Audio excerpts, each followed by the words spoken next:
Yes, rero nibwo nyine hari hamaze iminsi mike cyane RDF isa nkaho isize itangazo hanze rikubiyemo ingingo zishobora kuzahana ndetse zikanabazwa bariya ba Rwajurigani nyine bafutkanyije na leta y'igihugu. Mbese muri rusange nyine ubwo ni ingabo z'igihugu zari zashize itangazo hanze rigaragaza mbese nyine rikanahamya muri rusange bakomeza kugenda bagaragaza nyine uburyo ingingo zasohotse muri iryo tangazo ndetse n'uburyo iryo tangazo ryasohotsemo uko kose nyine ariko kugiye gukurikiranwa mbese kukaba kwanakoreshwa mu guperereza ndetse no mu guhamisha ndetse no mu guhamya ibyaha aba bari bakoze nyine mu bijyanye n'ibyo baregwaga muri rusange. Rero hari benshi cyane nyine batari babimenye, hari benshi cyane batari babibwiwe bakomeza kugenda nyine banaperereza bashaka uburyo nyine bagerezwaho nyine amakuru muri rusange nyine ajyanye n'ibi byose, bakomeza kugenda banashaka nyine uburyo bakumva ndetse bakanakoresha nyine muri rusange amagambo yemewe hano mu gihugu cy'u Rwanda nyine mu bijyanye no gutangaza mbese muri rusange nyine uburyo ibintu bimeze n'uburyo nyine ibintu byagiye bikorwamo. Rero nyuma yuko ibi byose bibaye nyine izo ngingo bakomeje kugenda babigarukaho nyine bakomeza kugenda bagaragaza uburyo izo ngingo uko ari 3 zasohotse muri iryo tangazo RDF yasize hanze, bakomeza kugenda bagaragaza nyine uburyo nizidatuma nyine wenda baba bataha ntibabe bagifunzwe nyine zonyine zizabashirishamo bakaba bafungwa nyine mbese bakanakatirwa muri rusange bakanaburana. Nibyo nyine bari bamaze iminsi bari kugaragaza, none uyu munsi nibwo noneho tugiye twayimenya, tugiye kwasobanukirwa, tugiye nyine twabishyira hamwe tukamenya ari ibiki iminsi nyine tukanasobanukirwa muri make ari ibiki biri kuvugwa hirya no hino, cyane cyane ko barakomeje no kugenda bagaragaza nyine uburyo ibyo byose ari gahunda za leta mu bijyanye nyine no gukontorora ndetse no gukomeza nyine gukora iperereza ku bakoze amakosa ndetse nyine no ku bakoze gahunda mbi zijyanye n'ibyo byose, yaba mu bijyanye no gushakisha amahoro hano mu gihugu cy'u Rwanda ndetse no mu gushyira hanze nyine ibyagiye bigaragazwa na RDF muri rusange. Rero abanyarwanda uburyo babifata nyine nkaho nyine RDF yo ubwayo nyine ari ingabo nyine z'igihugu cy'u Rwanda zidicungira mu bijyanye n'umutekano, ariko reka mbigarukeho uyu munsi tunabigarukeho tubanze tunabyemeranyeho. Buriya RDF iriya kipe ya APR cyane ko ariyo nyine aba basivile bagera muri 20 bari kuzira. Iriya kipe ya APR ni nkaho ari ikipe y'abasirikare nyine mbese muri rusange ni ikipe ikomeye, dufata nk'ikipe nyine ya gisirikare hano mu gihugu cy'u Rwanda, aho dukomeza kugenda tugaragarizwa nyine byinshi cyane mu bijyanye n'iyo kipe ya gisirikare. Nibwo rero nyine hakozwe iperereza, so nanjye nyine ari byo nkomeza kugenda mparanira, nkomeza kugenda bagezaho byinshi cyane mu bijyanye n'ibyo byose, mu bijyanye n'izo gahunda zose nyine hano mu gihugu cy'u Rwanda, dore ko ari byo bakomeje kugenda bagaragaza. Rero nyuma yuko nyine uyu Rugajurigani Jangwani bakunze kwita uzwi nka Frank ndetse n'uyu Kalisa Georgine ari nabo nyine bagaragaye cyane mu itangazamakuru nyuma yuko nyine bafashwe, nyuma yuko bafunzwe, nibwo noneho bahise bagaragaza uburyo ibi byose bigiye kwinjirwamo noneho bigahita bijya mu murongo bise wo guhiga ndetse no gushyiraho igisubizo nyacyo mu bijyanye no kuzamura ndetse nyine no gutegura ibi byose. Rero hari ingingo zigera muri 3, bise izo ngingo zikaba zaraje nyine zisa nkaho ari ingingo zishaka gufata ndetse no kwemeza muri rusange nyine ibyakozwe hagamijwe nyine guperereza,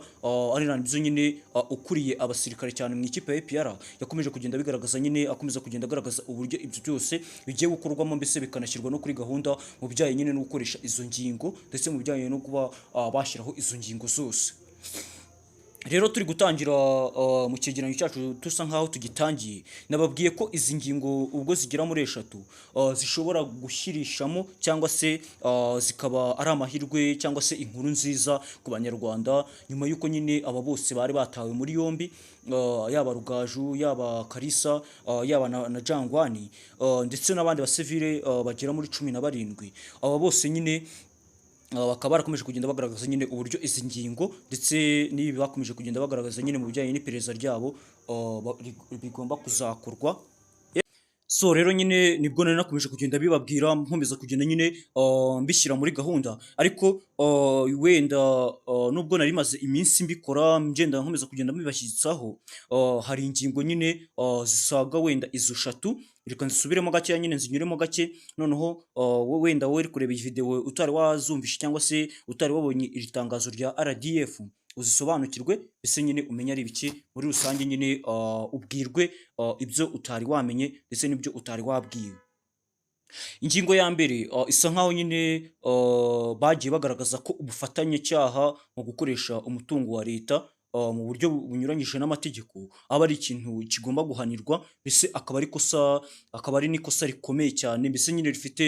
n'uburemere budasanzwe hano mu gihugu cy'u Rwanda. Nibwo nyine bari bakomeje kugenda bagaragaza uburyo nyine hakoreshejwe umutungo wa leta mu buryo bw'ubuyobe, mu buryo nyine wenda budasobanutse, mbese muri bwa buryo nyine ubona ko ari uburyo butameze neza. Nyuma yaho rero bakomeza kugenda bagaragaza nyine uburyo ubwo buryo bwose noneho bugomba kuba bwakorwamo iperereza, mbese nyine na bya bindi bakoze nyine basa nkaho ari ugukinisha umutungo wa leta, byose nyine bakabyinjiramo bakamenya ibyo ari byo. Ingingo ya kabiri tudatinze cyane,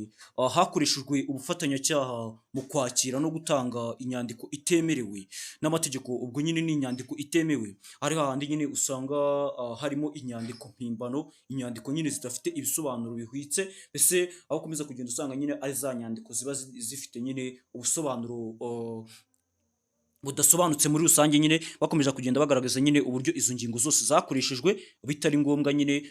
yaba iyi ngiyi yo gutanga ndetse no kwakira inyandiko itemerewe n'amategeko, mbese nyine itanafite n'ubusobanuro buzima. Bakomeza kugenda bagaragaza nyine uburyo ibi byose byinjiwemo, mbese nyine bikanakorwa nyine bitanyuze mu muco nyine, mbese nyine bidafite igisubizo nyacyo cyo kuba bigendeweho, ndetse no kuba nyine muri rusange bifite nyine icyo bigamije muri gahunda ya leta mu bijyanye nyine no kuzamura umutungo w'igihugu. Ubwo ni uguteza imbere nyine ubucuruzi, education hano mu gihugu cy'u Rwanda, ibijyanye nyine n'izo ngeri zose. Rero ingingo ya gatatu, bavuga ko nyine abasivile bakoranye icyaha, ndetse nyine icyo cyaha bakagikorana n'abantu bo hanze. Nyine ubwo wenda ni abasivile bakoranye icyaha n'abajenerali b'igihugu, ubwo ni abakora muri gisirikare cyane,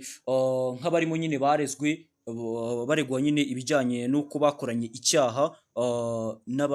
n'abakozi ba leta, cyane ko n'uyu Rugaju nyine wenda yari umukozi wa leta, ariko ubu ngubu uburyo afatwamo n'uburyo nyine ameze, bakomeza kugenda bavuga ko nyine rwose ari umusivile, mbese nawe yamaze kujya mu basivile 20 nyine bakurikiranyweho icyo cyaha. Ibyo cyose rero dukomeza kugenda tubihuzwa, dukomeza kugenda tugaragarizwa nyine ibyo ari byo, mbese muri rusange hakomeza kugenda hagaragara nyine uburyo ibyo byose bimeze n'uburyo byose byafashwemo gahunda.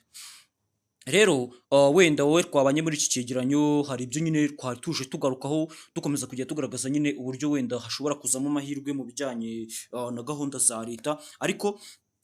wenda reka nkubwire nyine ukande subscribe, ndaje dukomeze n'ibindi byinshi, dore ko ari byo turi kwibandaho muri iyi minsi, kugira ngo mukomeze musobanukirwe nyine byinshi, mukomeze mumenye muri rusange ibyo ari byo. Ariko wenda wowe twakomeje kugenda tubana nyine, wenda nkwifurije ibihe byiza, kanda subscribe munsi aho ngaho, noneho ndaje dukomeze n'ibindi byinshi cyane mu kanya. Nkomeze bondereho no gushimira abantu bamaze gukanda subscribe, dore ni ikimenyetso kidasanzwe bangaragarije nyine mu bijyanye no kubaka umuryango mugari wa Rodri Entertainment. Nk'ibisanzwe reka nkubwire nyine ndaje n'ubundi dukomeze.